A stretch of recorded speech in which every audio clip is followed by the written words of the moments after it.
ஒரு மகிழ்ச்சியான செய்தி. இதயம் நல்லெண்ணெயின் விலை லிட்டருக்கு ரூபாய் 105 குறைஞ்சிருக்கு.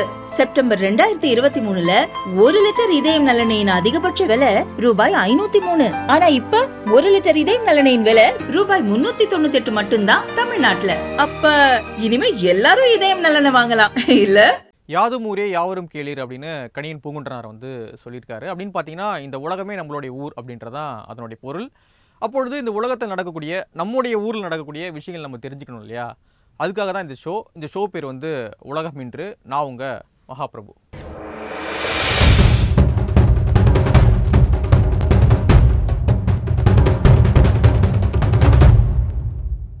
நேற்று அமெரிக்காவுடைய துணை அதிபர் ஜேடி வான்ஸ் அவர்கள் இந்தியா வருகை புரிந்திருக்காங்க.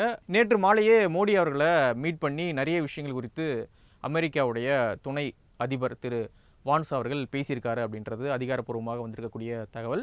என்ன பேசியிருக்காங்க அப்படின்னு பார்த்தீங்கன்னா, இதற்கு முன்பாக பல்வேறு நாடுகளுக்கு கிட்டத்தட்ட 60 நாடுகளுக்கு பரஸ்பர வரியை அமெரிக்கா போட்டிருந்தாங்க.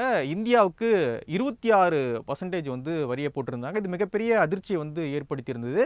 அதன் பிறகாக இதை நிறுத்தி வைக்கிறோம் அப்படின்னு சொல்லி ட்ரம்ப் அறிவிச்சிருந்தார். இதற்கிடையே தான் இந்த சந்திப்பானது இப்பொழுது நடந்திருக்கு. அதனால் இந்த சந்திப்பானது மிக முக்கியத்துவம் வாய்ந்த சந்திப்பாக பார்க்கப்படுது. வர்த்தகம் சம்பந்தமாக சில ஒப்பந்தங்களை போடக்கூடிய பேச்சுவார்த்தைகளில் மோடி அவர்களும் ஜேடி வான்ஸ் அவர்களும் ஈடுபட்டிருக்காங்க அப்படின்னு முக்கியமான தகவல்கள்லாம் வந்துக்கிட்டு இருக்கு. இந்த பேச்சுவார்த்தையில் நிறைய விஷயங்கள் பேசப்படும் அப்படின்னு சொல்லப்படுது. குறிப்பாக என்ன விஷயங்கள் பேசப்படும் அப்படின்னு பார்த்தீங்கன்னா, எரிசக்தி, இராணுவம், அப்புறம் தொழில்நுட்பம் சம்பந்தமான நிறைய முக்கியமான விஷயங்கள் பேசப்பட்டு பரஸ்பர வர்த்தக ஒப்பந்தம் போடப்பட இருக்கு அப்படின்னு சொல்லப்படுது. 4 நாள் சுற்றுப்பயணமாக இந்தியா வந்திருக்காரு துணை அதிபர், அமெரிக்காவுடைய துணை அதிபர் ஜேடி வான்ஸ் அவர்கள். அவர் என்ன முடிவெடுக்க போகிறாங்க, இந்தியா என்ன முடிவெடுக்க போகிறாங்க, இந்தியா ரொம்ப ஆர்வமாக இருக்காங்க அப்படின்றதும் தகவலாக இருக்குது. என்ன காரணம் அப்படின்னு பார்த்தீங்கன்னா, அமெரிக்காவோடு நல்ல ஒரு உறவு இருந்தால் மட்டும்தான் அந்த பொருளாதாரம் அப்படின்றது வலிமை பெறும். அதனால் அந்த 26% வரி அப்படின்றது கொஞ்சம் இந்தியாவுக்கு நெருக்கடியான ஒரு சூழல் தான். இதெல்லாம் போக்கி ஒரு சுமூகமான வர்த்தக போக்கை கடைபிடிக்கணும் அப்படின்ற காரணத்தினால மோடி அவர்கள் அதிகமான மெனக்கடல் எடுத்திருக்காரு அப்படின்னு சொல்லப்படுது. 4 நாள் இங்கே சுற்றுப்பயணம் மேற்கொண்டிருக்காங்க. வெயிட் பண்ணி பார்க்கலாம் என்ன மாதிரியான முடிவுகளை அமெரிக்கா எடுக்குது, இந்தியா அதற்கு ஒத்துழைக்குதா, என்ன நடவடிக்கை எடுக்கிறாங்க அப்படின்னு நம்ம வெயிட் பண்ணி பார்க்கலாம். இந்த சந்திப்புகளுக்கு இடையே ஜேடி வான்ஸ் அவர்களும் அவருடைய இந்திய வம்சாவளியை சேர்ந்த மனைவி உஷா அவர்களும் ஹிந்து கோயிலுக்கு வருகை புரிந்து அங்கே தரிசனம் பண்ணியிருக்காங்க. டெல்லியில் இருக்கக்கூடிய அக்ஷர்தாம் கோயிலில் குடும்பத்தோட ஜேடி வான்ஸ் அவர்களும் உஷா அவர்களும் தரிசனம் பண்ணியிருக்காங்க. தங்கம் அப்படின்னாலே இன்றைக்கி இந்தியர்கள் பயப்படக்கூடிய ஒரு நிலை தான் இருக்குது. என்ன காரணம் அப்படின்னு பார்த்தீங்கன்னா, இப்பொழுது இன்றைக்கி நிலவரப்படி சென்னையில் தங்கம் விலையானது கிட்டத்தட்ட 10,000 ரூபா, 9,200 சொச்சு ரூபா விற்குது. இந்த நிலையில் சீனா ஒரு பக்கம் தங்கத்தை வாங்கி குவிக்கிறாங்க அப்படின்றது உலக நாடுகளிடையே ஒரு பேசுபொருளை ஏற்படுத்தியிருக்கு. எதனால் தங்கத்தை வாங்கி இவ்வளோ தூரம் குவிக்கிறாங்க சீனா? அது மட்டும் இல்லாமல் பொது இடங்களில் ஏடிஎம் வச்சு பழைய தங்கத்துக்கு ஈடாக பழைய தங்கத்தை கொடுத்தீங்கன்னா அதுக்கு ஈடாக காசு கொடுப்பாங்க அப்படின்ற ஒரு முறைகள்லாம் உருவாக்கி தங்கத்தை வாங்கி குவிக்கக்கூடிய வேலைகளில் சீனா இறங்கியிருக்கு அப்படின்றது இப்பொழுது உலகில் பேசப்படக்கூடிய விஷயமாக இருக்குது. 2025 மார்ச் நிலவரப்படி சீனாவுடைய தங்க கையிருப்பு அப்படின்றது 2,292 டன் அப்படின்னு தெரிய வந்திருக்கிறது. இந்த அளவுக்கு தங்கத்தை வாங்கி சீனா குவிக்க என்ன காரணம் அப்படின்னு பார்த்தீங்கன்னா, ஒரு பக்கம் அமெரிக்கா பொருளாதார நெருக்கடியை கொடுத்துக்கிட்டு இருக்காங்க. ஐரோப்பிய நாடுகளும் சீனாவுக்கு பொருளாதார நெருக்கடியை கொடுக்குறாங்க. அவங்க பெரிய அளவில் வளர்ச்சி பெறக்கூடாது அப்படின்றது இவங்களுடைய பார்வையாக இருக்குது. முன்னாடி சொல்லியிருந்த மாதிரி தான் நிறைய வரிகள்லாம் விதிக்கப்பட்டிருந்தது. அமெரிக்கா சார்பாக அந்த பரஸ்பர வரியானது விதிக்கப்பட்டிருந்தது.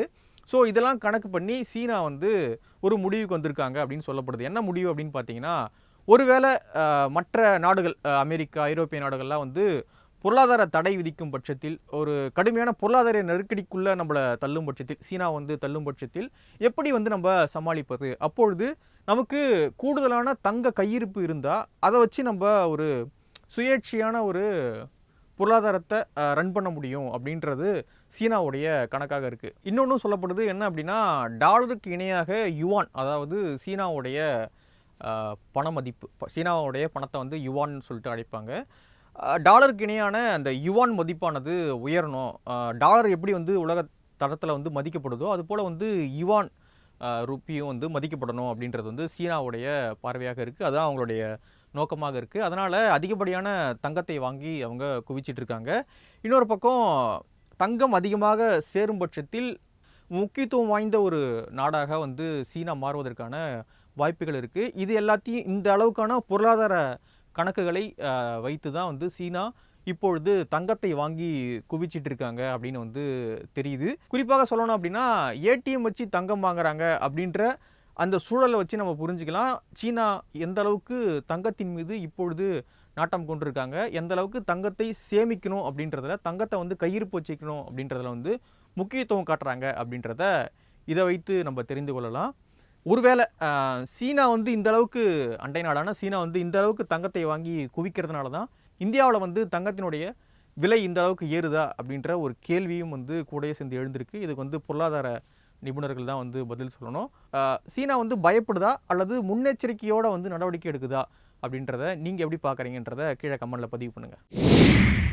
140 கத்தோலிக்க கிறிஸ்தவர்களுடைய மத தலைவர் போப் பிரான்சிஸ் அவர்கள் நேற்று காலமாயிருக்காரு. 88 வயதில் உடல்நலக் குறைவு காரணமாக அவர் உயிரிழந்திருக்கார் அப்படின்னு சொல்லிட்டு வாட்டிகன் சிட்டியிலேருந்து அதிகாரப்பூர்வ அறிவிப்பானது நேற்று வெளியாகியிருந்தது. உலகத்தில் இருக்கக்கூடிய பல்வேறு தலைவர்கள் வந்து அவருடைய மறைவுக்கு இரங்கலை வந்து தெரிவிச்சிருந்தாங்க. குறிப்பாக இந்தியாவிலிருந்து பிரதமர் நரேந்திர மோடி அவர்கள், தமிழ்நாட்டிலிருந்து சிஎம் ஸ்டாலின் அவர்கள் எல்லாருமே வந்து தங்களுடைய இரங்கலை வந்து பதிவு பண்ணியிருந்தாங்க. இத்தாலியில் இருக்கக்கூடிய வாட்டிகன் சிட்டியிலேருந்து ரோமில் வந்து அவர் வாழ்ந்துக்கிட்டு இருந்திருக்காரு. அப்பொழுது அங்கே உடல்நலக்குறைவு ஏற்பட்டிருக்கு. தொடர்ச்சியான சிகிச்சை காரணமாக அவர் கொஞ்சம் தெரிய வந்திருக்காரு. அதன் பிறகாக வாட்டிகன் சிட்டிக்கு போய் அங்கே இருந்தபடியே பக்தர்களுக்கு தோற்றமளித்து அவங்களுக்கு வந்து ஆசீர்வாதம்லாம் வழங்கிட்டு இருந்திருக்காரு. இந்த நிலையில் தான் நேற்று வந்து அவர் காலமாயிருக்கார் அப்படின்ற செய்தி கிறிஸ்தவர்களிடையே பெரிய அதிர்ச்சியை வந்து ஏற்படுத்தியிருக்கு. இப்பொழுது போப் பிரான்சிஸ் வந்து இறக்குறாரு அப்படின்னா அவருடைய உடல் வந்து வாட்டிகன் சிட்டியில் தான் அடக்கம் செய்யப்படும். ஆனால் 100 ஆண்டுகள் கழித்து ஒரு போப்னுடைய உடல் இப்பொழுது ரோமில் இருக்கக்கூடிய சாண்டா மரியா சர்ச்சில் தான் போப் பிரான்சிஸ் அவங்களுடைய உடல் வந்து அடக்கம் செய்யப்பட இருக்குது. என்ன காரணம் அப்படின்னு பார்த்தீங்கன்னா அவர் வந்து இறப்பதற்கு முன்பாகவே என்னுடைய உடல் வந்து இங்கே தான் அடக்கம் செய்யணும் அப்படின்னு சொன்னதன் காரணமாக 100 ஆண்டுகளில் இல்லாத ஒரு பழக்கத்தை வந்து இப்பொழுது கடைபிடிக்க போகிறாங்க. 2013ஆம் ஆண்டு போப் பிரான்சிஸாக இவர் பதவியேற்றுக் கொண்டார். அதிலிருந்து 12 ஆண்டுகள் கடுமையாக நிறைய மத விஷயங்களை வந்து செஞ்சுட்டு வந்தார். நிறைய மத தொண்டுகளை வந்து செஞ்சுட்டு வந்தார். பல்வேறு நாடுகளில் வந்து விசிட் பண்ணி நிறைய விஷயங்கள் வந்து பரப்புரையாக மேற்கொண்டு பண்ணிக்கிட்டு இருந்தாங்க. 4லேருந்து 6 நாட்கள் வந்து இவருடைய உடல் அங்கே வைக்கப்பட இருக்குது. அதன் பிறகாக இவர் வாழ்ந்த வீடெலாம் வந்து இப்பொழுது பூட்டப்பட்டுரும். 15லேருந்து 20 நாளுக்கு அப்புறம் தான் நல்லடக்கம் செய்யப்பட்டு 15லேருந்து 20 நாளுக்கு அப்புறம் தான் அடுத்த போப் பிரான்சிஸை வந்து தேர்ந்தெடுக்கக்கூடிய பணிகளில் வந்து ஈடுபடுவாங்களாம். ஸோ இந்த செய்தி போப் பிரான்சிஸினுடைய இந்த மறைவு செய்தி உலக நாடுகளிடையே பெரிய அதிர்ச்சியை வந்து ஏற்படுத்தியிருக்கு. நிகழ்காலத்தில் வந்து மிகப்பெரிய போராக பார்க்கப்பட்டுச்சு அப்படின்னா அது உக்ரைன் ரஷ்யா போர் தான். 2022 தொடங்கின போர் வந்து இன்னும் முடியாமல் வந்து நடந்துக்கிட்டு இருக்குது. பல்வேறு நாடுகள் பேச்சுவார்த்தை நடத்தியும் அதை வந்து நிறுத்த முடியல. காரணம் புடின் அவர்களுடைய பிடிவாதம். அவர் வந்து போர் நிறுத்த அறிவிப்பு வந்து வெளியிட தயாராக இல்லை. கடுமையாக உக்ரைனை வந்து அழிக்கக்கூடிய ஒரு வேலைகளில் ரஷ்ய இராணுவம் வந்து ஈடுபட்டிருக்காங்க.